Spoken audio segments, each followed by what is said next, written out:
ಪ್ರಿಯರೇ, ಪ್ರಕಟಣೆ ಗ್ರಂಥ ನಾವು ಧ್ಯಾನಿಸುವಾಗ, ಅರ್ಥ ಮಾಡಿಕೊಳ್ಳುವಾಗ ಅಥವಾ ಕೇಳಿಸ್ಕೊಳ್ಳುವಾಗ ಅಥವಾ ಗ್ರಹಿಸಿಕೊಳ್ಳುವಾಗ ತಲೆಯಿಂದ ಗ್ರಹಿಸಿಕೊಳ್ಳಬಾರ್ದು, ಹೃದಯದಲ್ಲಿ ಸ್ವೀಕರಿಸಬೇಕು, ಹೃದಯದಿಂದ ನಾವು ಧ್ಯಾನಿಸಬೇಕು. ಹೆಡ್ ನಾಲೆಡ್ಜ್ನಿಂದ ಕೂಡ ಹೇಳಬಾರ್ದು, ಆದರೆ ಹೃದಯಪೂರ್ವಕವಾಗಿ ಆತ್ಮಿಕವಾಗಿ ಅಂತರಾಳದಿಂದ ದೇವರ ವಾಕ್ಯದ ಮಹತ್ವವನ್ನು, ಅದರ ಪ್ರಾಶಸ್ತ್ಯವನ್ನು, ಅದರ ಅಮೂಲ್ಯವಾದಂಥ ಸಂಗತಿಗಳನ್ನು ನಾವು ವಿನಮ್ರತೆಯಿಂದಲೂ ಭಯಭಕ್ತಿಯಿಂದಲೂ ಧ್ಯಾನಿಸಬೇಕು. ಪ್ರಕಟಣೆ ಗ್ರಂಥ ಒಂದು ಮಾತ್ರವಲ್ಲ, ಸತ್ಯವೇದದಲ್ಲಿರುವ 66 ಗ್ರಂಥಗಳಲ್ಲಿ ಕೂಡ ದೇವರ ಮಹಾಯೋಜನೆ, ದೇವರ ಚಿತ್ತ, ದೇವರ ಪ್ರೀತಿ ಮತ್ತು ದೇವರ ಸಂಕಲ್ಪ ಪ್ರಕಟವಾಗಿರ್ತದೆ ಪ್ರಿಯರೇ. ಆದರೆ ನಾವು ಒಂದೊಂದು ದೃಷ್ಟಿಕೋನದಿಂದ, ಒಂದೊಂದು ಭಾಗದಿಂದ ನಾವು ಧ್ಯಾನಿಸುವಾಗ ನಮ್ಮ ಮನಸ್ಸನ್ನು ಕೇಂದ್ರೀಕರಿಸಿಕೊಂಡು ಧ್ಯಾನಿಸಬೇಕು. ಕಳೆದ ಹಂತದಲ್ಲಿ, ಕಳೆದ ಒಂದು ಸಂದರ್ಭದಲ್ಲಿ 7 ಸಭೆಗಳ ಸಂದೇಶಗಳನ್ನು ತಮಗೆ ನೀಡುತ್ತಾ ಬರುವಾಗ ಒಂದು ವಚನವನ್ನು ಒಂದೊಂದು ಸಾರಿ 2-3 ಸಂದೇಶಗಳನ್ನಾಗಿ ಮಾಡಿ ವಿಂಗಡಿಸಲಿಕ್ಕೆ ದೇವರು ಸಹಾಯ ಮಾಡಿದರು. ಉದಾಹರಣೆಗೆ ಎಫೆಸ್ ಸಭೆ ಕುರಿತು ಹೇಳುವಾಗ, ಎಫೆಸ್ ಸಭೆಯಲ್ಲಿ ಮೊದಲನೇ ಪ್ರೀತಿ ಬಿಟ್ಟದ್ದು ಎಂಬುದನ್ನು ವಿವರಿಸುವಾಗ, ಪ್ರೀತಿ ಸತ್ಯವೇದದ ಭಾಷೆಯಲ್ಲಿ ಅದರ ಪ್ರಾಮುಖ್ಯತೆ ಮತ್ತು ಪ್ರೀತಿಯ ಒಂದು ಅಧ್ಯಾಯವೇ ಇರುವಂತಹದ್ದು, ಹೀಗೆ ನಾವು ಅದರ ಡಿಗ್ ಮಾಡಿ ಆಂತರಿಕವಾಗಿ ಯೋಚನೆ ಮಾಡಿದೆವು.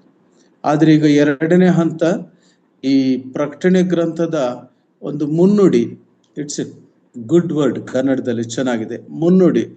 ಭಕ್ತನಾದ ಯೋಹಾನನು ದೇವರ ಅನಂತಕಾಲ ಸಂಕಲ್ಪವನ್ನು ತಿಳಿಸೋದಕ್ಕೆ ಒಂದು ಮಹತ್ತರವಾದಂಥ ಪೀಠಿಕೆಯನ್ನು ಕೊಡ್ತಾನೆ ಪ್ರಿಯರೇ.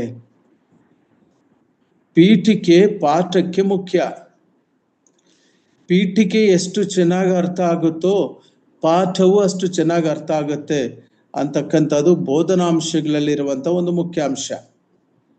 ಹಾಗಾಗಿ ಈ ಪೀಠಿಕೆ ಎಂಬುದು ನಾವು ಕಾಣ್ತಿದ್ದೇವೆ. ಕಳೆದ ಸಾರಿ ನಾನು ನಿಮ್ಮೊಂದಿಗೆ ಹಂಚುವಾಗ 1ನೇ ಅಧ್ಯಾಯ 19ನೇ ವಚನದಲ್ಲಿ ಅಪೊಸ್ತಲನಾದ ಯೋಹಾನನು ದೇವರ ದರ್ಶನವನ್ನು ಪಡೆದಾಗ ಯೋಹಾನನ ಜೊತೆಯಲ್ಲಿ ಕರ್ತನಾದ ಯೇಸು ಕ್ರಿಸ್ತನು, ನೀನು ಕಂಡವುಗಳನ್ನು, ಈಗ ನಡೆಯುತ್ತಿರುವಗಳನ್ನು, ಮುಂದೆ ಆಗಬೇಕಾಗಿರುವಂಥವನು ಬರೇ. That is the great task. ಅದೊಂದು ಮಹಾ ಕಾರ್ಯ, ದೊಡ್ಡ ಕೆಲಸ. ಇದನ್ನು ನಿರ್ವಹಣೆ ಮಾಡೋದಕ್ಕಿಂತ ಮುಂಚಿತವಾಗಿ ಈ ಪೀಠಿಕೆಯನ್ನ ಭಕ್ತನಾದ ಯೋಹಾನನು ಬರೀತಾನೆ ಪ್ರಿಯರೇ. ಇವತ್ತು ನಾವು ಈ ಪೀಠಿಕೆಯಲ್ಲಿರುವ ಮೊದಲನೇ 3 ವಚನಗಳನ್ನು ನಾವು ಓದಿಕೊಂಡು, ವಿಶೇಷವಾಗಿ 3ನೇ ವಚನಕ್ಕೆ ನಾವು ಸ್ವಲ್ಪ ಒತ್ತು ಕೊಟ್ಟು ಫೋಕಸ್ ಮಾಡಿ ನಾವು ಅರ್ಥ ಮಾಡಿಕೊಳ್ಳೋ ಪ್ರಯತ್ನ ಮಾಡೋಣ. ದಯಮಾಡಿ ಓದಿ ಪ್ರಕಟಣೆ ಗ್ರಂಥ 1ನೇ ಅಧ್ಯಾಯ 1ರಿಂದ 3 ವಚನಗಳು. ಯೇಸು ಕ್ರಿಸ್ತನ ಪ್ರಕಟಣೆಯು ಆತನು ಬೇಗನೆ ಸಂಭವಿಸಬೇಕಾಗಿರುವ ಸಂಗತಿಗಳನ್ನು ತನ್ನ ದಾಸನಿಗೆ ತೋರಿಸುವುದಕ್ಕಾಗಿ ದೇವರಿಂದ ಈ ಪ್ರಕಟಣೆಯನ್ನು ಹೊಂದಿದನು. ಇದಲ್ಲದೆ ಆತನು ತನ್ನ ದೂತನನ್ನು ಕಳುಹಿಸಿ ಅವನ ಮೂಲಕ ಈ ಸಂಗತಿಗಳನ್ನು ತನ್ನ ದಾಸನಾದ ಯೋಹಾನನಿಗೆ ಸೂಚಿಸಿದನು. ಯೋಹಾನನು ತಾನು ಕಂಡದ್ದನ್ನೆಲ್ಲ ತಿಳಿಸುವವನಾಗಿ ದೇವರ ವಾಕ್ಯದ ವಿಷಯವಾಗಿಯೂ ಯೇಸು ಕ್ರಿಸ್ತನು ಹೇಳಿದ ಸಾಕ್ಷಿಯ ವಿಷಯವಾಗಿಯೂ ಸಾಕ್ಷಿ ಕೊಟ್ಟನು. ಈ ಪ್ರವಾದನ ವಾಕ್ಯಗಳನ್ನು ಓದುವಂತವನು, ಕೇಳುವಂತವರು, ಈ ಪ್ರವಾದನೆಯಲ್ಲಿ ಬರೆದಿರುವ ಮಾತುಗಳನ್ನು ಕೈಗೊಂಡು ನಡೆಯುವಂತವರು ಧನ್ಯರು, ಅವು ನೆರವೇರುವ ಸಮಯವು ಸಮೀಪವಾಗಿದೆ. Amen. Thank you sister, thank you. ಪ್ರಿಯರೇ, ಇಲ್ಲಿ ನಾವು ಮೊದಲನೇ ವಚನದಲ್ಲಿ ನಾವು ನೋಡುವಾಗ, ಬೇಗನೆ ಸಂಭವಿಸಬೇಕಾಗಿರುವ ಸಂಗತಿಗಳನ್ನು ತನ್ನ ದಾಸರಿಗೆ ತೋರಿಸುವುದಕ್ಕಾಗಿ, ದ ಪರ್ಪಸ್, ಉದ್ದೇಶ ಏನು ಎಂಬುದು ಅಲ್ಲಿ ಮೊದಲನೇ ವಚನದಲ್ಲಿ ಹೇಳಲ್ಪಟ್ಟಿದೆ. ತನ್ನ ದಾಸರಿಗೆ ತೋರಿಸಬೇಕುವುದಕ್ಕಾಗಿ ದೇವರಿಂದ ತನ್ನ ದಾಸರಿಗೆ ತೋರಿಸಬೇಕೆಂದು ದೇವರಿಂದ ಈ ಪ್ರಕಟಣೆಯನ್ನು ಹೊಂದಿದನು. ಇದಲ್ಲದೆ ಆತನು ತನ್ನ ದೂತನನ್ನು ಕಳಿಸಿ ಆತನ ಮೂಲಕ ಆ ಸಂಗತಿಗಳನ್ನು ತನ್ನ ದಾಸನಾದ ಯೋಹಾನನಿಗೆ ಸೂಚಿಸಿದನು. ಸೂಚಿಸಿರುವುದು ಯೋಹಾನನಿಗೆ. ಯೋಹಾನನು ಅನೇಕ ದೇವದಾಸರಿಗೆ ಈ ವಿಷಯಗಳನ್ನ ಸೂಚಿಸಬೇಕು ಮತ್ತು ತಾನು ಕಂಡದ್ದನ್ನೆಲ್ಲ ತಿಳಿಸೋನಾಗಿ ದೇವರ ವಾಕ್ಯದ ವಿಷಯವಾಗಿಯೂ ಯೇಸು ಕ್ರಿಸ್ತನು ಹೇಳಿದ ಸಾಕ್ಷಿ ವಿಷಯವಾಗಿಯೂ ಸಾಕ್ಷಿ ಕೊಟ್ಟನು. ಹಿ ಗಿವ್ಸ್ ವಿಟ್ನೆಸ್, ಸಾಕ್ಷಿ ಕೊಟ್ಟನು. ಪತ್ರಿಕೆಗಳಲ್ಲಿ ಕೂಡ ನೋಡ್ತೇವೆ, ನಾವೇನನ್ನು ಕಂಡಿದ್ದೇವೋ, ಯೋಹಾನನು ಹೇಳ್ತಾನೆ, ನಾವು ಕಣ್ಣಾರೆ ಏನನ್ನು ಕಂಡಿದ್ದೇವೋ, ನಾವೇನನ್ನು ನೋಡಿದ್ದೇವೋ, ನಾವೇನನ್ನು ಗ್ರಹಿಸ್ಕೊಂಡಿದ್ದೇವೋ ಅದನ್ನು ನಾವು ನಿಮ್ಗೆ ತಿಳಿಸ್ತಾ ಇದ್ದೀವಿ. It is not A fiction, ಒಂದು ಕಲ್ಪನೆ ಅಲ್ಲ ಅಥವಾ ಒಂದು ಊಹೆ ಅಲ್ಲ. ಆದರೆ ಯೋಹಾನನು ತಾನು ಕಣ್ಣಾರೆ ಕಂಡಿದ್ದು, ಕರ್ತನಾದ ಯೇಸು ಕ್ರಿಸ್ತನು ತಿಳಿಸಿರುವಂತಹದ್ದು, ಆತನ ಮಹತ್ತರ ಉದ್ದೇಶದ ವಿಷಯದಲ್ಲಿ ಸಾಕ್ಷಿ ಕೊಡುತ್ತಾ ಹೇಳುವಂಥವನು. ಕೊನೆಯ ವಚನ, 3ನೇ ವಚನ ಈ ಪ್ಯಾಸೇಜ್ನಲ್ಲಿ, ಇದೊಂದು ಪ್ಯಾರಾಗ್ರಾಫ್ ತರ ಬರೆಯಲ್ಪಟ್ಟಿದೆ.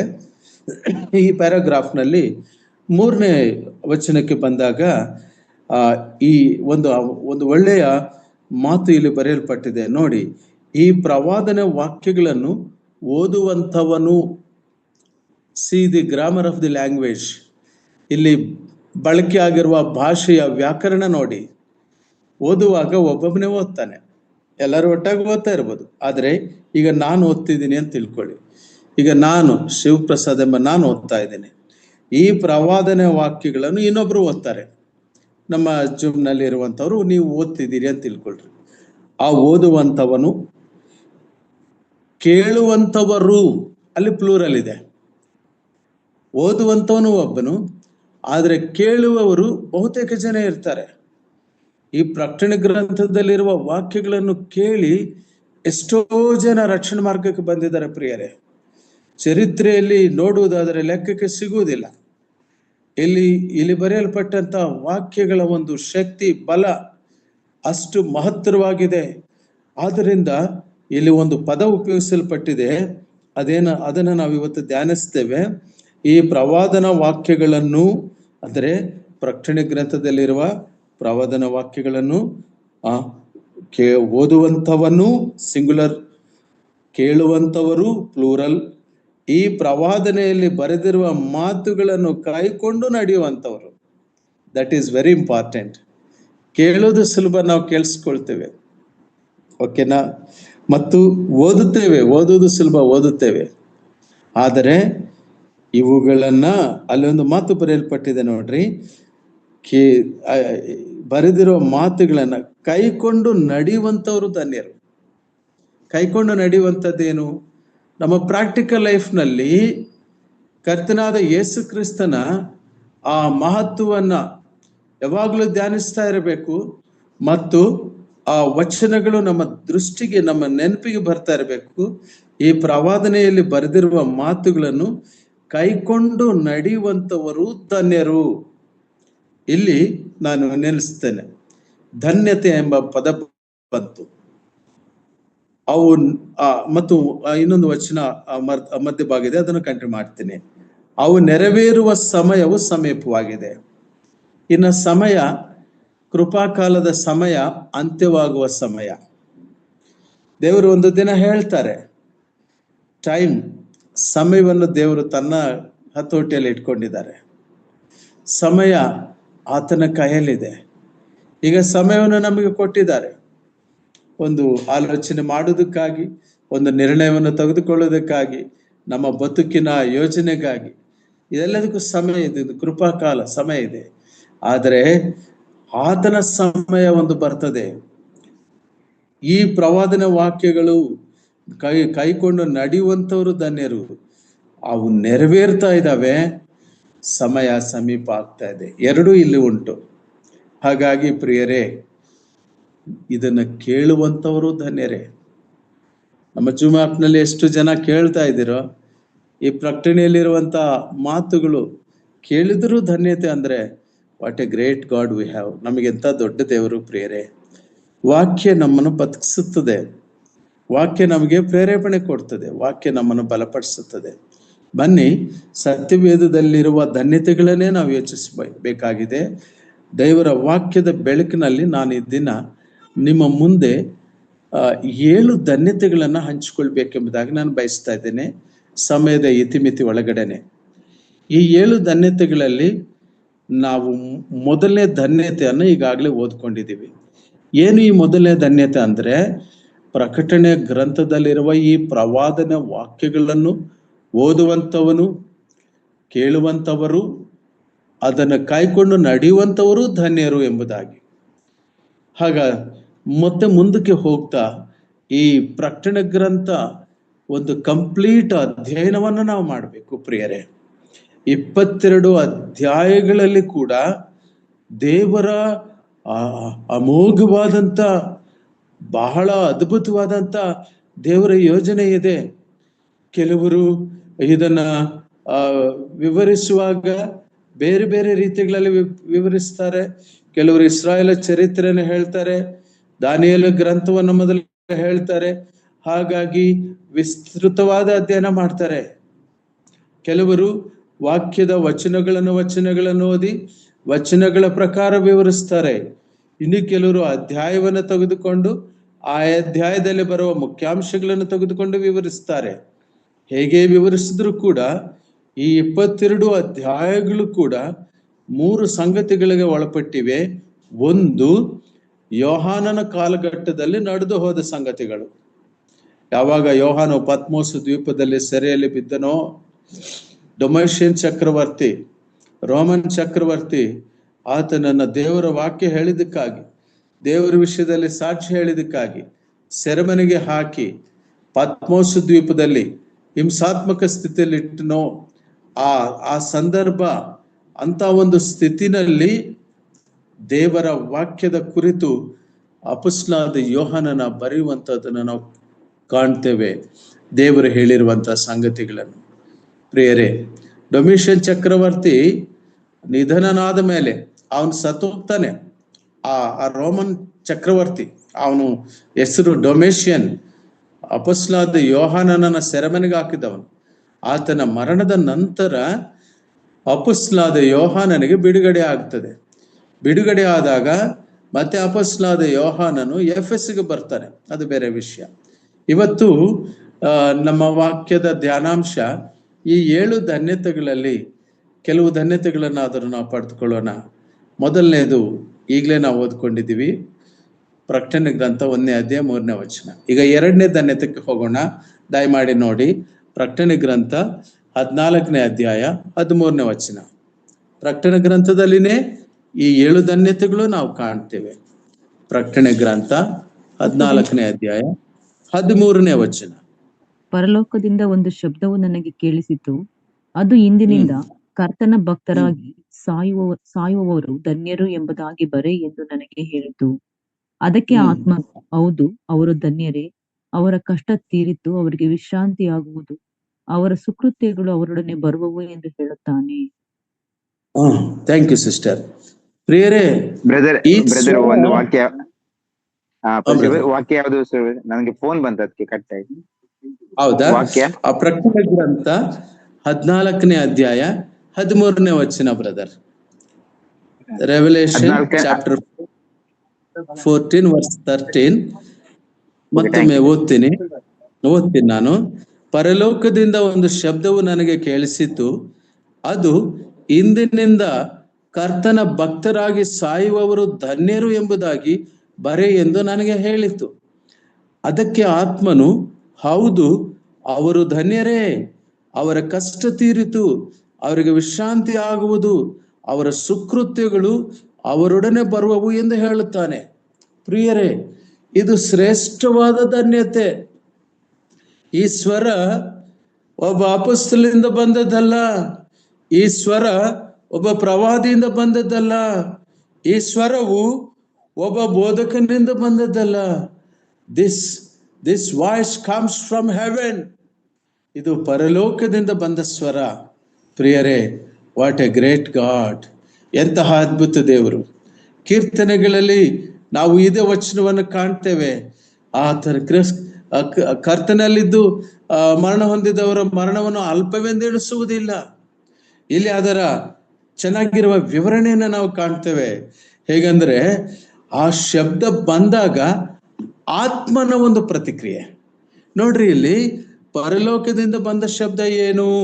ಆ ಶಬ್ದ ಏನ್ ಹೇಳಿತಂದ್ರೆ ಕರ್ತನ ಭಕ್ತರಾಗಿ, ಅಂದರೆ ಅವರ ಜೀವಿತ ಕಾಲದಲ್ಲಿ ಕಷ್ಟ ನಷ್ಟಗಳು, ಸಂಕಷ್ಟಗಳು, ಸಮಸ್ಯೆಗಳು, ಇಕ್ಕಟ್ಟುಗಳು, ತೊಂದರೆಗಳು, ಏನನ್ನೋ ಅನುಭವಿಸಿ ತಮ್ಮ ಜೀವಿತ ಯಾತ್ರೆ ಎಲ್ಲ ಮುಗಿಸುವವರು ಧನ್ಯರು ಎಂಬುದಾಗಿ ಪರಲೋಕದ ಸ್ವರ ಹೇಳುತ್ತೆ. ಹೌದು ಪ್ರಿಯರೇ, ಯೋಹಾನ್ ಸುವಾರ್ತೆಯಲ್ಲಿ ಒಂದು ಕಡೆ ನಾವು ನೋಡ್ತೇವೆ, ಬೆಳಕಿನ ಮಕ್ಕಳಿಗಿಂತ ಈ ಲೋಕದ ಜನರು, ಈ ಲೋಕದ ಮಕ್ಕಳು ಅವರು ಕುಯುಕ್ತಿಯುಳ್ಳವರಾಗಿ ಮೋಸಗೊಳಿಸುವಂತವರಾಗಿರ್ತಾರೆ. ನಾವು ಕರ್ತನ ಮಕ್ಕಳು, ಕರ್ತನಾದ ಯೇಸು ಕ್ರಿಸ್ತನ ಮಕ್ಕಳು, ಸತ್ಯವನ್ನು ಹೇಳುವಂತವರು, ಸತ್ಯದ ಜೀವನವನ್ನು ಜೀವಿಸುವಂತವರು, ಸಾತ್ವಿಕ ಮನೋಭಾವ ಉಳ್ಳಂತವರು.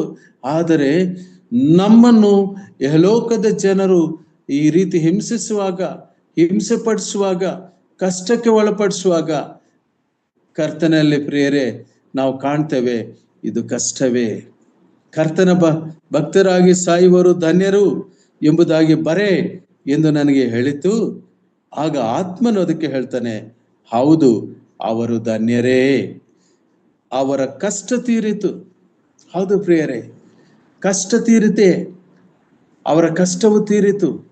ಇವತ್ತಿಗೂ ಕೂಡ ಸುವಾರ್ತೆ ಸಾರುವಂತವರು ನಾರ್ತ್ ಕರ್ನಾಟಕ, ನಾರ್ತ್ ಇಂಡಿಯಾ ಪ್ರಾಂತ್ಯಕ್ಕೆ ಹೋಗಿ ನೋಡುವಾಗ ಎಂತ ಕಷ್ಟ ಕಾರ್ಪಣ್ಯಗಳಲ್ಲಿ ಅವರು ಬದುಕನ್ನು ಜೀವಿಸ್ತಿದ್ದಾರೆ.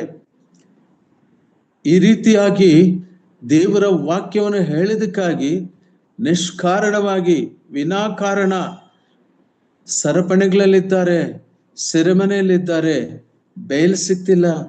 ಯಾಕೆ ಈ ಕಷ್ಟ? ಅವರಿಗೆ ಧನ್ಯತೆ, ಯಾಕಂದ್ರೆ ಕ್ರಿಸ್ತನನ್ನು ಮಹಿಂಪಡಿಸಿದ್ದಾರೆ. ಜನರಿಂದ ಮೋಸ ಹೋಗ್ತಾ ಕಷ್ಟ.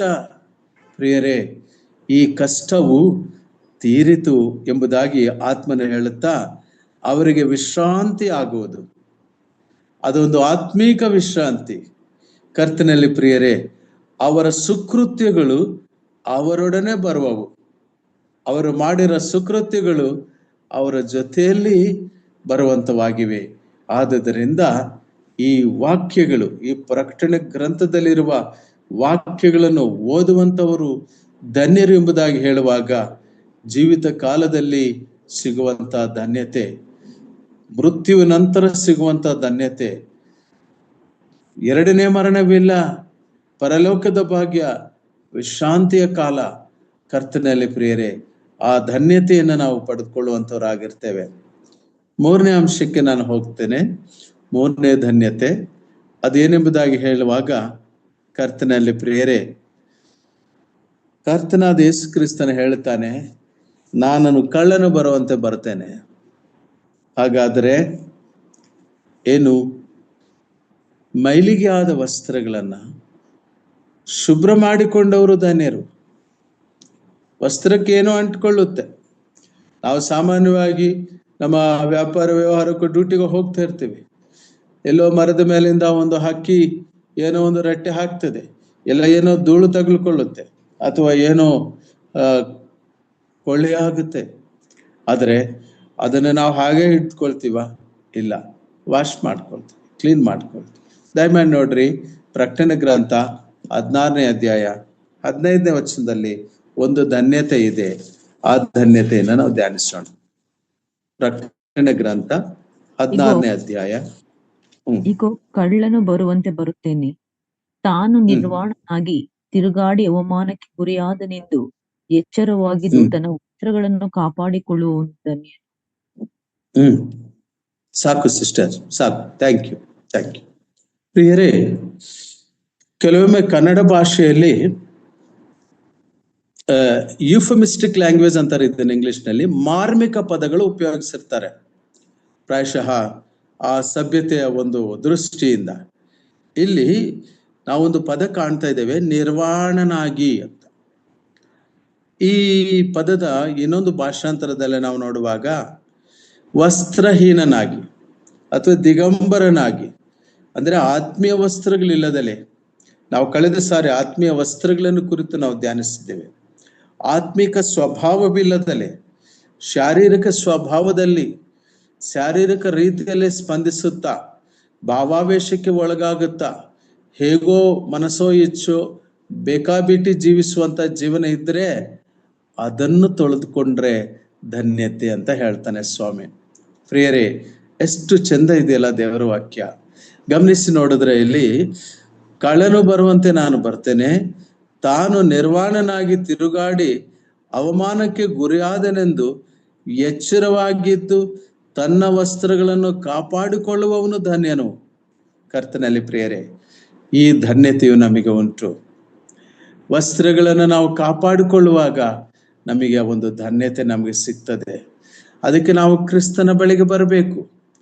ಆತ್ಮಿಕ ವಸ್ತ್ರಗಳು ದೀನತ್ವ, ಸಾತ್ವಿಕತ್ವ, ಸೊಂಟ ಕಟ್ಟಿಕೊಂಡು ಒಬ್ಬರಿಗೊಬ್ಬರು ಉಪಚಾರ ಮಾಡ್ರಿ ಎಂಬುದಾಗಿ ನಾವು ಸಾಕಷ್ಟು ಸಂದರ್ಭಗಳಲ್ಲಿ ಧ್ಯಾನಿಸಿದ್ದೀವಿ ಆ ವಚನಗಳನ್ನ. ಕರ್ತನಲ್ಲಿ ಪ್ರಿಯರೇ, ಆ ಧನ್ಯತೆಯು ನಮಗೆ ಈ ವಾಕ್ಯಗಳನ್ನು ಧ್ಯಾನಿಸುವಾಗ ಅದು ನಮಗೆ ಸಿಗುವಂಥದ್ದಾಗಿದೆ. ಪ್ರಿಯರೇ, ಇದು ಧನ್ಯತೆ. ಯಾರು ಈ ಪ್ರವಚನ ವಾಕ್ಯಗಳನ್ನು ಓದುತ್ತಾರೋ ಅವರಿಗೆ ಇಲ್ಲಿ ಸಿಗುವಂತ ಎಲ್ಲ ಧನ್ಯತೆಗಳು ಅವರಿಗೆ ಸಂಕ್ರಮಿಸ್ತವೆ, ಅವರಿಗೆ ಸಿಗ್ತವೆ. ಇನ್ನೊಂದು ಧನ್ಯತೆಗೆ ಹೋಗೋಣ. ನನ್ನ ಸಮಯ ಇತಿಮಿತಿ ಒಳಗಡೆ ಯಜ್ಞದ ಕುರಿಯಾದಾತನ ವಿವಾಹಕ್ಕೆ ಕರೆಯಲ್ಪಟ್ಟವರು ಧನ್ಯರು. ಅದು ಕೂಡ ಪ್ರಕಟಣೆ ಗ್ರಂಥದಲ್ಲಿನೇ ಆ ಧನ್ಯತೆಯನ್ನು ನಾವು ನೋಡ್ತೇವೆ. ಪ್ರಕಟಣೆ ಗ್ರಂಥ 19ನೇ ಅಧ್ಯಾಯ 9ನೇ ವಚನ, ಚಾಪ್ಟರ್ 19 ವರ್ಸ್ 9. ಇದಲ್ಲದೆ ಅವನು ತನ್ನ ಸಂಗಡ ಮಾತಾಡುತ್ತಾ ಯಜ್ಞದ ಕುರಿಯಾದಾತನ ವಿವಾಹದ ಔತಣಕ್ಕೆ ಕರೆಸಿಕೊಂಡವರು ಧನ್ಯರು ಎಂಬುದಾಗಿ ಬರೆ ಎಂದು ನನಗೆ ಹೇಳಿ ಈ ಮಾತುಗಳನ್ನು ದೇವರ ಸತ್ಯ ವಚನಗಳಾಗಿವೆ. ಸಾಕು ಸಿಸ್ಟರ್, ಥ್ಯಾಂಕ್ ಯು.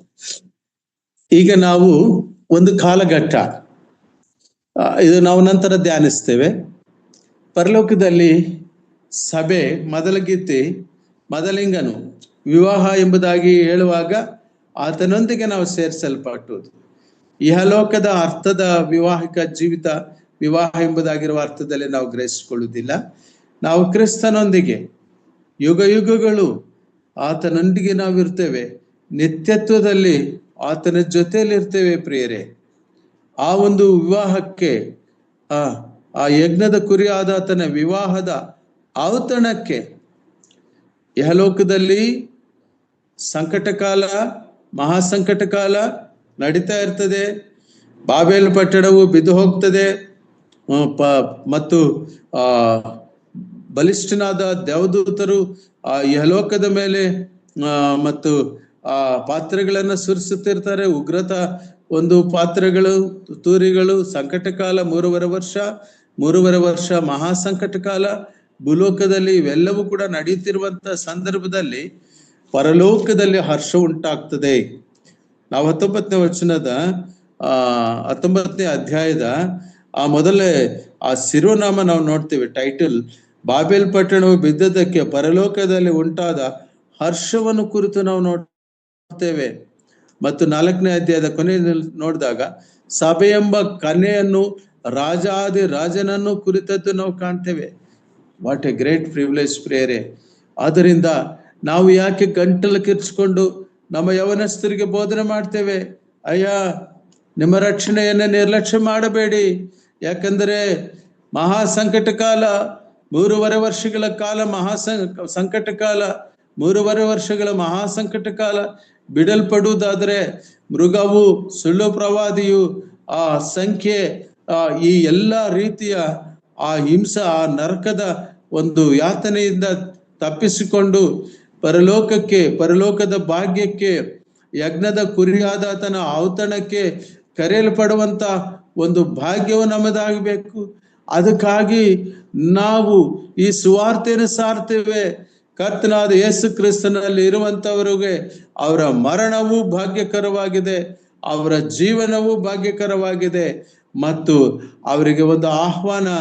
ಅದು ಎಲ್ಲಿಗೆ ಆಹ್ವಾನ ಅಂದ್ರೆ ಯಜ್ಞದ ಕುರಿಯಾದಾತನ ವಿವಾಹದ ಔತಣಕ್ಕೆ ಆಹ್ವಾನ. ಎಲ್ಲಿ ಔತಣಗಳಲ್ಲಿ, ಈ ಲೋಕದ ಔತಣಗಳಲ್ಲಿ ಏನೆಲ್ಲ ಆಹಾರ ಪದಾರ್ಥಗಳು ಕೊಟ್ಟರು ಏನೋ ಒಂದು ಸ್ವಲ್ಪ ಕಡಿಮೆ ಇದ್ದೇ ಇರ್ತದೆ, ತೃಪ್ತಿ ಆಗೋದಿಲ್ಲ. ಕೆಲವರು ಹೇಳ್ತಾರೆ, ಎಂತ ಒಳ್ಳೆ ಆಹಾರ ಹಾಕಿದ್ರು, ಎಂತ ಒಳ್ಳೆ ಬಾಡೂಟ ಕೊಟ್ರು, ಆದ್ರೆ ಏನ್ ಮಾಡ್ಲಿ, ಕೈ ತೊಳ್ಕೊಳ್ಳೋದಕ್ಕೆ ಬಿಸಿನೀರು ಕೊಟ್ಟಿಲ್ಲ, ಇದೆಲ್ಲ ಹಾಗೆ ಇದೆ ಅಂತ ಹೇಳ್ತಾರಂತೆ. ಇಲ್ಲಿನ ವಿವಾಹಗಳ, ಇಲ್ಲಿನ ಆಹಾರ ವಿಚಾರಗಳನ್ನ ಜನರನ್ನು ತೃಪ್ತಿಪಡಿಸಕ್ಕಾಗೋದಿಲ್ಲ. ಒಂದು ಉದಾಹರಣೆಯನ್ನು ನೋಡುವುದಾದ್ರೆ, ಆ ಪರಲೋಕದ ಆ ಆ ಔತಣಕ್ಕೆ, ಯಜ್ಞದ ಕುರಿಯಾದಾತನ ವಿವಾಹದ ಔತಣಕ್ಕೆ, ವಿವಾಹಕ್ಕೆ ಅಲ್ಲ, ವಿವಾಹದ ಔತಣಕ್ಕೆ. ಯಾಕೆಂದ್ರೆ ಆ ಔತಣವನ್ನು ಸ್ವೀಕರಿಸುವವರು, ಕರೆಸಿಕೊಂಡವರು ಧನ್ಯರು ಎಂಬುದಾಗಿ ಬರೆಯೆಂದು ನನಗೆ ಹೇಳಿ. ಈ ಮಾತುಗಳು ಇನ್ನೊಂದು ಸಾರಿ ಎಂಫಸೈಸ್ ಮಾಡಿ ಹೇಳ್ತಾನೆ ಹೋಲಿ ಸ್ಪಿರಿಟ್ ಗಾಡ್. ಗಮನಿಸಿ ನೋಡ್ರಿ, ಅಲ್ಲಿ ಈ ದೀಸ್ ವರ್ಡ್ಸ್, ಈ ಮಾತುಗಳು ದೇವರ ಸತ್ಯವಚನಗಳಾಗಿವೆ. ಒಂದು ಕಲ್ಪನೆಯಾಗಿ ಅಲ್ಲ, ಅಥವಾ ಒಂದು ಊಹೆಯಾಗಿ ಅಲ್ಲ, ಅಥವಾ ಒಂದು ಮಾನವನ ಆಲೋಚನೆಯಾಗಿ ಅಲ್ಲ, ಸತ್ಯವಚನಗಳು, ಟ್ರೂತ್ಫುಲ್ ವರ್ಡ್ಸ್. ಪ್ರಿಯರೇ, ಈ ಶುಭಪ್ರದವಾದ ನಿರೀಕ್ಷೆ ನಮಗೆ ಇರಬೇಕು. ಇದೆಯಾ ನಮ್ಮಲ್ಲಿ ನಿರೀಕ್ಷೆ? ನಾವು ಆ ಯಜ್ಞದ ಕುರಿಯಾದಾತನ ಔತಣಕ್ಕೆ ಕರೆಯಲ್ಪಟ್ಟಿದ್ದೀವ? ನಮ್ಮ ವಸ್ತ್ರಗಳು ತೊಳೆದುಕೊಂಡಿದ್ದೀವ? ನಮ್ಮ ಜೀವಿತ ಕರ್ತನಿಗೆ ಇಷ್ಟಕರವಾದ ಜೀವಿತವಾಗಿ, ಆತನಿಗೆ ಸಮರ್ಪವಾಗಿ ಉಂಟಾ?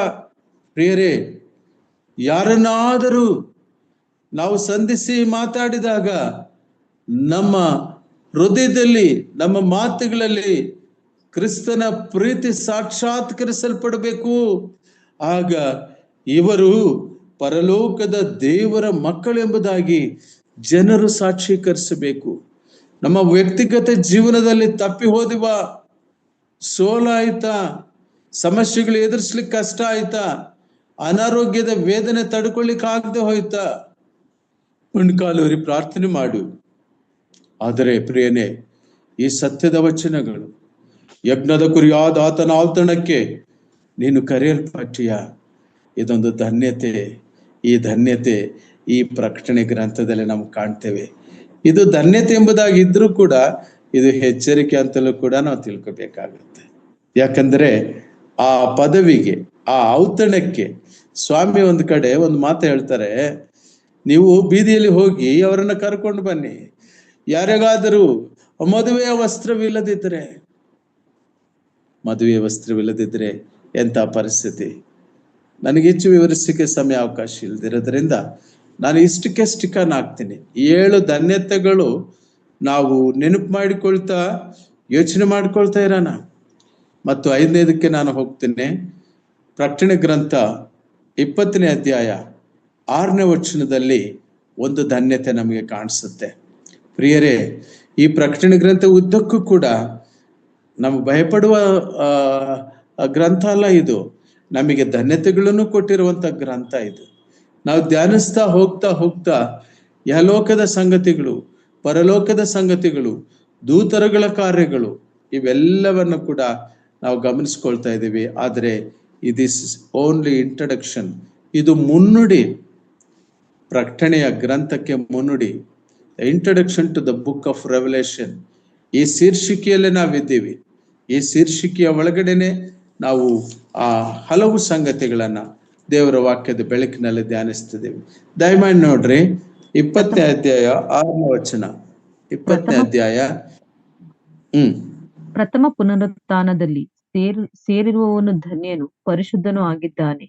ಇಂಥವರ ಮೇಲೆ 2ನೆಯ ಮರಣಕ್ಕೆ ಅಧಿಕಾರವಿಲ್ಲ. ಆದರೆ ಅವರು ದೇವರಿಗೂ ಕ್ರಿಸ್ತನಿಗೂ ಯಾಜಕರಾಗಿ ಕ್ರಿಸ್ತನೊಂದಿಗೆ ಆ 1000 ವರ್ಷ ಆಳುವರು. ಥ್ಯಾಂಕ್ ಯು ಸಿಸ್ಟರ್, ಚೆನ್ನಾಗಿ ಓದಿದ್ದೀರಿ. ಪ್ರಥಮ ಪುನರುತ್ಥಾನ. ಈ ಪ್ರಥಮ ಪುನರುತ್ಥಾನ ಅಂದ್ರೆ ಏನು? ಅಪೊಸ್ತಲನಾದ ಪೌಲನು ಫಿಲಿಪ್ಪಿದವರಿಗೆ ಬರೀತಾ 3ನೇ ಅಧ್ಯಾಯ 10ನೇ ವಚನದಲ್ಲಿ ಒಂದು ಮಾತು ಹೇಳ್ತಾನೆ, ಆತನ ಪುನರುತ್ಥಾನ ಶಕ್ತಿಯನ್ನು ಅರಿಯುವುದಕ್ಕೋಸ್ಕರವಾಗಿ, I want to know the resurrection power of God. ಇದು ಮೊದಲನೆಯ ಪುನರುತ್ಥಾನ. ಕರ್ತನಲ್ಲಿ ಪ್ರಿಯರೇ, ಕರ್ತನಾದ ಯೇಸು ಕ್ರಿಸ್ತನು ಆತನು ಶಿಲುಬೆಯಲ್ಲಿ ಮರಣ ಹೊಂದಿ ಹೂಣಲ್ಪಟ್ಟು 3ನೇ ದಿನ ಮೃತ್ಯುಂಜಯನಾಗಿ ಎದ್ದು ಬಂದಿರುವಂತಹ ದೇವರು ಈ ಪುನರುತ್ಥಾನದಲ್ಲಿ ಭಾಗಿ ಆಗಬೇಕೆಂಬುದಾಗಿ ಅನೇಕ ಭಕ್ತರು ಪ್ರಯತ್ನಿಸಿದರು. 2ನೇ ಪುನರುತ್ಥಾನ ಇದೆ, ಅದು ನಮ್ಮ ಪ್ರಶ್ನೆ ಅಲ್ಲ. ಈಗ ಇದು ನಮಗೆ ಈಗ ಈ ಸಂದರ್ಭಕ್ಕೆ ಸದ್ಯಕ್ಕೆ ಇರತಕ್ಕದಲ್ಲ. ಆದ್ರೆ ಪ್ರಥಮ ಪುನರುತ್ಥಾನದಲ್ಲಿ ಸೇರಿರುವ ಧನ್ಯತೆ ಎಂಥದ್ದು ಅಂದ್ರೆ ಅವರು ಪರಿಶುದ್ಧರೂ ಆಗಿದ್ದಾನೆ. ಎಂಥವರ ಮೇಲೆ ಪ್ರಥಮ ಪುನರುತ್ಥಾನದಲ್ಲಿ ಸೇರಿರೋರ ಮೇಲೆ, ಇಂಥವರ ಮೇಲೆ 2ನೆಯ ಮರಣಕ್ಕೆ ಅಧಿಕಾರವಿಲ್ಲ. 2ನೇ ಮರಣ ಅಂದ್ರೆ ಏನು? 20ನೇ ಅಧ್ಯಾಯದಲ್ಲಿ ನಾವು ಕಾಣ್ತೇವೆ. ಅದೇ 20ನೇ ಅಧ್ಯಾಯ 14ನೇ ವಚನದಲ್ಲಿ ಆ ಮಾತು ಕಾಣ್ತೇವೆ. ಆಮೇಲೆ ಮೃತ್ಯುವು ಪಾತಾಳವು ಬೆಂಕಿಯ ಕೆರೆ ದೊಬ್ಬಲ್ಪಟ್ಟವು, ಆ ಬೆಂಕಿಯ ಕೆರೆಯೇ 2ನೆಯ ಮರಣ, ಸೆಕೆಂಡ್ ಡೆತ್. ಕರ್ತನಲ್ಲಿ ಪ್ರಿಯರೇ, ಚೆನ್ನಾಗಿ ಅರ್ಥ ಮಾಡ್ಕೊಳ್ಳಿ. ನಾವು ಈ ಲೋಕದಲ್ಲಿರುವಾಗಲೇ ಕರ್ತನಾದ ಯೇಸು ಕ್ರಿಸ್ತನನ್ನ ನಂಬಿ, ಹೃದಯಪೂರ್ವಕವಾಗಿ ನಂಬಿ, ಪಾಪದ ಜೀವಿತವನ್ನು ಬಿಟ್ಟು ಪಾಪದ ಜೀವಿತಕ್ಕೆ ನಾವು ವಿದಾಯ ಹೇಳಿ ಪಶ್ಚಾತ್ತಾಪ ಪಟ್ಟು ನಾವು ಪುನರ್ಜನ್ಮ ಹೊಂದಿದಂಥವರಾಗಿ ಪ್ರತಿದಿನ ಕೂಡ ದೇವರ ವಾಕ್ಯವನ್ನು ಧ್ಯಾನಿಸ್ತಿರಬೇಕು. ವಾಕ್ಯವನ್ನು ಧ್ಯಾನಿಸ್ತಿರ್ಬೇಕಂದ್ರೆ ಏನೋ ಒಂದು 5 ಅಧ್ಯಾಯಗಳು ಪಟ್ಟು ಓದುವಂಥದ್ದಲ್ಲ. ಭಕ್ತನಾದ ದಾವೀದನು ಹೇಳ್ತಾನೆ, ಕೀರ್ತನೆಗಳಲ್ಲಿ ನಾವು ಕಾಣ್ತೇವೆ. ಅದರಲ್ಲಿ ಮೊದಲ ಕೀರ್ತನೆಯಲ್ಲಿ, ಹಗಲಿರುಳು ಯೆಹೋವನ ಧರ್ಮಶಾಸ್ತ್ರದಲ್ಲಿ ಆನಂದಿಸುವವನು ಧನ್ಯನು. We need to be delighted in the word of God. ಒಂದು ಸಂದೇಶವನ್ನು ಸಿದ್ಧ ಮಾಡಿಕೊಳ್ಳೋದಕ್ಕೋಸ್ಕರವಾಗಿ ಧ್ಯಾನಿಸುವುದಲ್ಲ, ಆದರೆ ಆ ವಾಕ್ಯ ನಮಗೆ ಜೇನುತುಪ್ಪಗಿಂತಲೂ ಸಿಹಿಯಾಗಿರುವಂತಹದ್ದಾಗಿ ಸಿಕ್ಕಬೇಕಾಗ್ತದೆ. ಆ ವಾಕ್ಯವು ನಮಗೆ ಆಹಾರವಾಗುತ್ತದೆ, ಅದು ನಮಗೆ ಪುಷ್ಟಿ ನೀಡುವಂಥದ್ದಾಗ್ತದೆ. ಕರ್ತನಲ್ಲಿ ಪ್ರಿಯರೇ, ಇವರು ಧನ್ಯರು. ಈ ಧನ್ಯತೆಯು ಕೂಡ ನಮಗೆ ಸಿಕ್ಕುವಂಥದ್ದಾಗಿದೆ. ಕರ್ತನಲ್ಲಿ ಪ್ರಿಯರೇ, ಇವರು ಯಾಜಕರು ಅಂತಲೂ ಹೇಳ್ತಾರೆ. ದೇವರಿಗೂ ಕ್ರಿಸ್ತನಿಗೂ ಯಾಜಕರಾಗಿ ಕ್ರಿಸ್ತನೊಂದಿಗೆ 1000 ವರ್ಷ ಆಳುವರು. 1000 years ಆಳ್ವಿಕೆಯಲ್ಲಿ, 1000 ವರ್ಷದ ಆಳ್ವಿಕೆಯಲ್ಲಿ ಆತನ ಜೊತೆಯಲ್ಲಿ ನಾವಿರುವವರು. ಕರ್ತನಲ್ಲಿ ಪ್ರಿಯರೇ, ಕರ್ತನಾದ ಯೇಸು ಕ್ರಿಸ್ತನನ್ನ ನಮ್ಮ ಮುಂದಿನ ಪೀಳಿಗೆಗೆ ಈ ಮಾತುಗಳು, ಈ ಧನ್ಯತೆಗಳನ್ನು ಹೇಳಿ ಅವರಿಗೆ ಇಹಲೋಕದ ಧನ್ಯತೆಗಿಂತ, ಇಹಲೋಕದ ರ್ಯಾಂಕಿಂಗ್ಗಿಂತ, ಇಹಲೋಕದ ಉದ್ಯೋಗ ಪದವಿಗಿಂತ ಮುಖ್ಯ ಅವು ಬೇಕು ಜೀವನ ನಡೆಸೋದಕ್ಕೆ. ಆದರೆ ಅವೆಲ್ಲದಕ್ಕಿಂತ ಪರಲೋಕದಲ್ಲಿ ಯಜ್ಞದ ಕುರಿಯಾದ ಆತನ ವಿವಾಹದ ಔತಣಕ್ಕೆ ಆಹ್ವಾನ ಉಂಟು. ಪ್ರಥಮ ಪುನರುತ್ಥಾನದಲ್ಲಿ ಸೇರುವಂತರಾಗಿರ್ತೇವೋ, ಆತನಿಗೆ ಕ್ರಿಸ್ತನಿಗೂ ದೇವರಿಗೂ ಯಾಜಕರಾಗಿರ್ತೇವೋ, 1000 ವರ್ಷದ ಆಳ್ವಿಕೆಯಲ್ಲಿ ನಾವು ಅಧಿಕಾರಿಗಳಾಗಿರ್ತೇವಂತೆ. ಹಂಚಿಕೊಡ್ತೀನಿ ಅಂತ ಯೇಸು ಸ್ವಾಮಿ ಹೇಳಿದ್ದಾರೆ ಶಿಷ್ಯರಿಗೆ. ಕರ್ತನಲ್ಲಿ ಪ್ರಿಯರೇ, ಸಮಯ ಅವಕಾಶ ಇಲ್ಲ, ನಾನು ಅದನ್ನ ಯಾವಾಗಲೂ ಅದ್ರ ಸಂದರ್ಭ ಇದ್ದಾಗ ಯೋಚಿಸ್ತೀವಿ. These are the real words.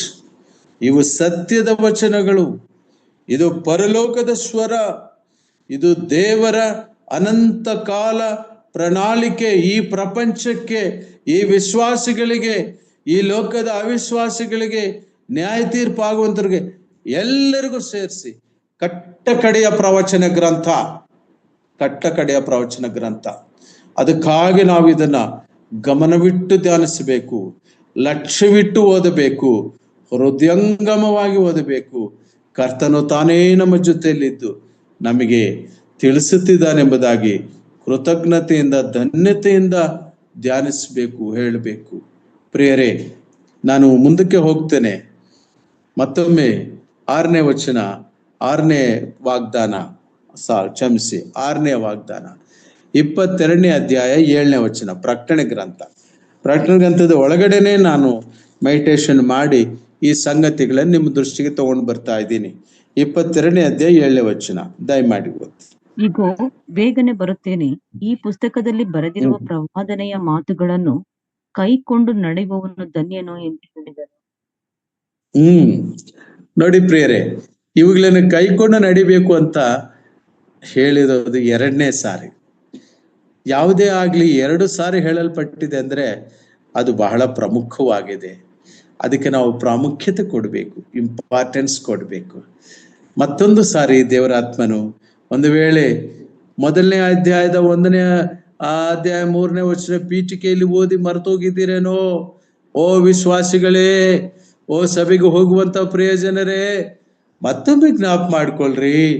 ಇನ್ನೊಂದು ಅಧ್ಯಾಯದಲ್ಲಿ ದೇವರಾತ್ಮನು ರಿಮೈಂಡ್ ಮಾಡ್ತಾ ಹೇಳುವಂಥದ್ದು, ಈಗೋ ಬೇಗನೆ ಬರುತ್ತೇನೆ, ಈ ಪುಸ್ತಕದಲ್ಲಿ ಬರೆದಿರುವ ಪ್ರವಾದನೆಯ ಮಾತುಗಳನ್ನು ಕಾಯ್ಕೊಂಡು ನಡೆಯುವವನು ಧನ್ಯನು ಎಂದು ಹೇಳ್ತೇನೆ.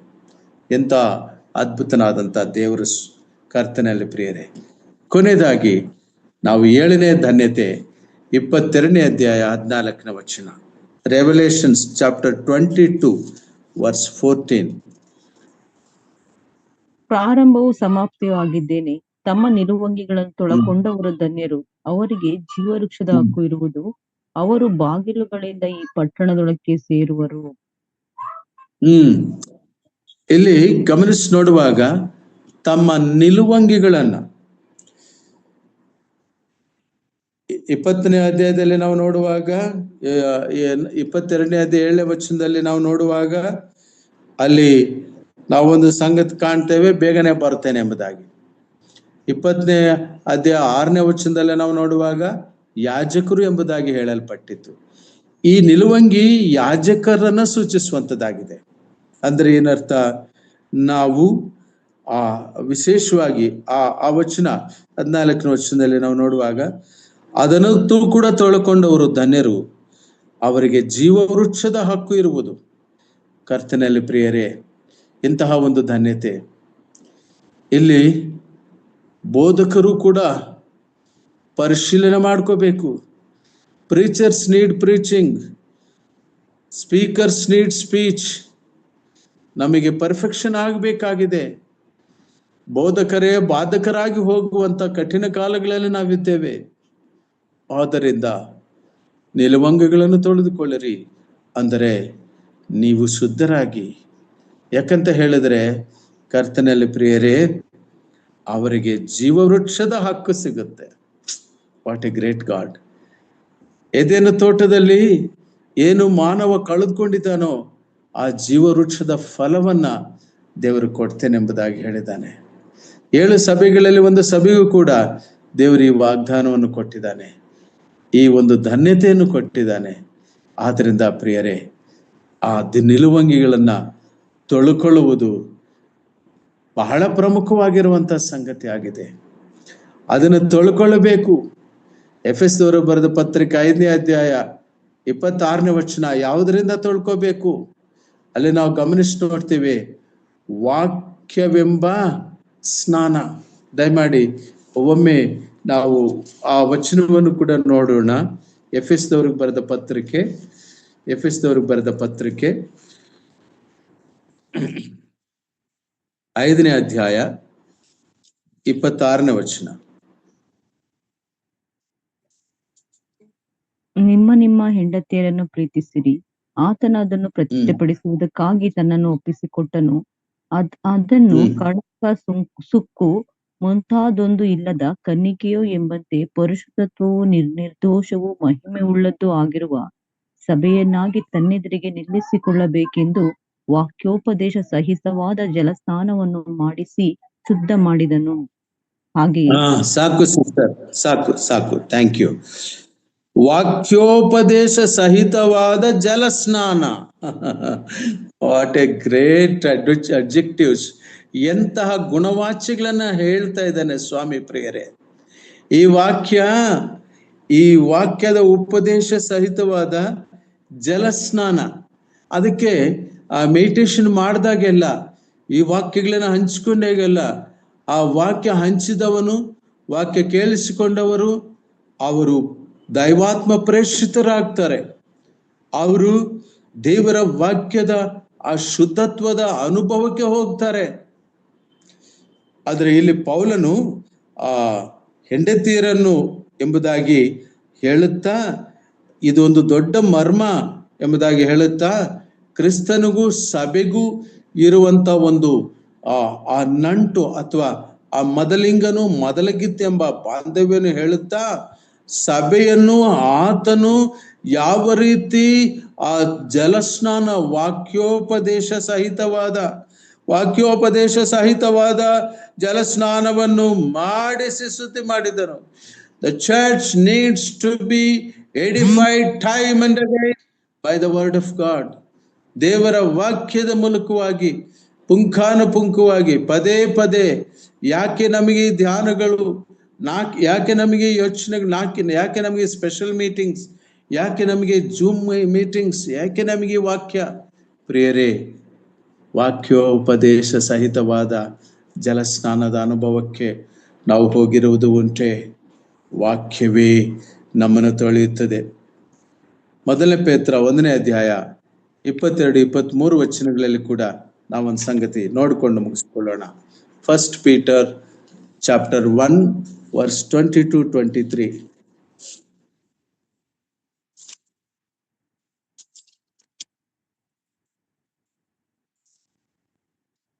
ಮೊದಲನೇ ಪೇತ್ರ 1ನೇ ಅಧ್ಯಾಯ. ನೀವು ಸತ್ಯೋಪದೇಶಕ್ಕೆ ವಿಧೇಯರಾಗಿದ್ದು ನಿಮ್ಮ ಆತ್ಮಗಳನ್ನು ಶುದ್ಧಿ ಮಾಡಿಕೊಂಡದ್ದರಿಂದ ನಿಷ್ಕಪಟವಾದ ಸಹೋದರರ ಸ್ನೇಹವುಳ್ಳವರಾಗಿರತಕ್ಕದ್ದು. ಹೀಗಿರಲಾಗಿ ಒಬ್ಬರನ್ನೊಬ್ಬರು ಹೃದಯಪೂರ್ವಕವಾಗಿಯೂ ಯಥಾರ್ಥವಾಗಿಯೂ ಪ್ರೀತಿಸಿರಿ. ನೀವು ಪುನರ್ಜನ್ಮ ಹೊಂದಿದವರಾಗಿದ್ದೀರಲ್ಲ. ಆ ಜನ್ಮವು ನಾಶವಾಗುವ ಬೀಜದಿಂದ ಉಂಟಾದದ್ದಲ್ಲ, ನಾಶವಾಗದ ಬೀಜದಿಂದಲೇ ಉಂಟಾದದ್ದು. ಅದು ದೇವರ ಸದಾ ಜೀವವುಳ್ಳ ವಾಕ್ಯದ ಮೂಲಕವಾಗಿ ಉಂಟಾಯಿತು. Thank you sister. ಸಾಕು. ಇಲ್ಲಿ ನಾವು ನೋಡಿದೆವು, ಸತ್ಯೋಪದೇಶಕ್ಕೆ ವಿಧೇಯರಾಗಿ ಆತ್ಮಗಳನ್ನು ಶುದ್ಧಿ ಮಾಡಿಕೊಳ್ಳುವುದು 1, ನಿಷ್ಕಪಟವಾದ ಸಹೋದರ ಸ್ನೇಹವುಳ್ಳವರಾಗಿರುವುದು 2, ಒಬ್ಬರನ್ನೊಬ್ಬರು ಹೃದಯಪೂರ್ವಕವಾಗಿ ಪ್ರೀತಿಸುವುದು 3, ಪುನರ್ಜನ್ಮ ಹೊಂದಿರುವುದು 4, ಮತ್ತು ಇದೆಲ್ಲ ಕೂಡ ನಾಶವಾಗದ ಬೀಜದಿಂದಲೇ, ಅಂದರೆ ದೇವರ ಸದಾ ಜೀವವುಳ್ಳ ವಾಕ್ಯದ ಮೂಲಕವೇ ಆಯಿತು. ಈ ವಾಕ್ಯದ ಈ ತೊಳೆಯುವಿಕೆ, ದಿಸ್ ಕ್ಲೆನ್ಸಿಂಗ್ ಎಕ್ಸ್ಪೀರಿಯನ್ಸ್, ವಾಕ್ಯದ ಮೂಲಕ ಧ್ಯಾನಿಸುವಾಗ ಹೃದಯ ಸ್ಪಂದನ ಆಗಬೇಕು, ಹೃದಯ ಶುದ್ಧಿ ಆಗಬೇಕು. ಹೃದಯದಲ್ಲಿ ಯಾರ ಮೇಲೆ ಕರಕರಿ ಇದೆಯೋ ಅವ್ರಿಗೆ ಫೋನ್ ಮಾಡಿ ಮಾತಾಡ್ಬಿಟ್ಟು ಸಮಾಧಾನ ಹೊಂದಬೇಕು. ಯಾಕಂದ್ರೆ ಸಹೋದರ ಸ್ನೇಹ ಉಳ್ಳವರು ನಾವು. ಮನಸ್ಸಿನಲ್ಲಿ ಯಾವ ಕರಕರಿ ಇರಬಾರದು. ಕೆಟ್ಟದನ್ನು ಮಾಡಿದ್ರ, ಶತ್ರುಗಳಾದ್ರ ಅವರನ್ನೂ ಕೂಡ ಪ್ರೀತಿಸ್ಬೇಕು, ಅವ್ರಿಗಾಗಿ ಪ್ರಾರ್ಥಿಸ್ಬೇಕು. ಇದು ಒಂದು ಆತ್ಮೀಯ ಯಾತ್ರ ಕರ್ತನಲ್ಲಿ. ಪ್ರಿಯರೇ, ನಾನು ಇಲ್ಲಿಗೆ ನಿಲ್ಲಿಸ್ತೇನೆ. 7 ಧನ್ಯತೆಗಳನ್ನು ನಾವು ಧ್ಯಾನಿಸಿಕೊಂಡೆವು. ಮುನ್ನುಡಿಯಲ್ಲಿ, ಪೀಠಿಕೆಯಲ್ಲಿ, ಪ್ರಕಟಣೆಯ ಗ್ರಂಥದ ಪೀಠಿಕೆಯಲ್ಲಿ ನಮಗಿರುವ ಈ 7 ಧನ್ಯತೆಗಳು ನಾವು ಸಂತರಿಸಿಕೊಳ್ಳುವ ಹಾಗೆ ದೇವರಾತ್ಮ ನಮಗೆ ಸಹಾಯ ಮಾಡಲಿ. ಅವಕಾಶ ಕೊಟ್ಟಂತ ಹಿರಿಯರಿಗೆ ತಮ್ಮೆಲ್ಲರಿಗೂ ವಂದಿಸಿ ನಾನು ಮುಗಿಸ್ತೇನೆ. ದೇವರ ನಾಮಕ್ಕೆ ಮಹಿಮೆ ಆಗಲಿ. Thank you.